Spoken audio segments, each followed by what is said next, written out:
કાય ક્લેશ શરીરને પરિસ ઉપજાવીને પીડા સહન કરવી તેનું નામ કાય ક્લેશ છે. શરીરને પરિસ ઉપજાવી એનો અર્થ આહાર પાણી ઘટાડી અને શરીરને કષ્ટ થાય એને કારણે પીડા સહન કરવી સમજાય છે. એટલે કે જે પ્રતિકૂળતા થાય ને ક્ષમતા ભાવે સહન એનું નામ કાય કે આ કલાક્લેશ નો અભ્યાસ કરો તેને કઠોર સહન કરવાની શક્તિ પહેલેથી જાતનો અભ્યાસ હોય તો આગળ પરિસર પ્રતિકૂળતા આવે એ વખતે ક્ષમતા રાખવાનો સ્વભાવ પ્રયોગ ઉત્પન્ન થાય.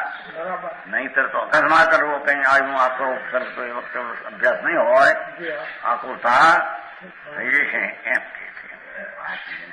આખો પોતાને કરવાની વાત છે. આ તો કઈ છેતરવું છે આ કરવું છે આ કરવું છે એની વાત આ છે નહીં. જાણો શરીર સાથેનો મોટભાવ ઘટે છે અને રાગનો ભાવ જો વાતી છે.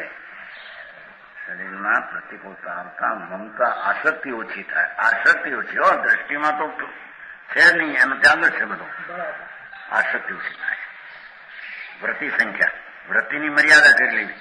જેમ કે આજે માને આવું ભોજન મળે તો હું આર કરીશ ફલાણાનો ઘઉંનો જ મળે તો હું ફલાણાનો કે નહીં કોઈને હો અથવા આટલા ઘરે ભોજન જઈશ વગેરે પણ નિયમ કરી લેવો. આ રીતે છ પ્રકારના બાહ્ય તત્વનું નિરૂપણ કર્યું.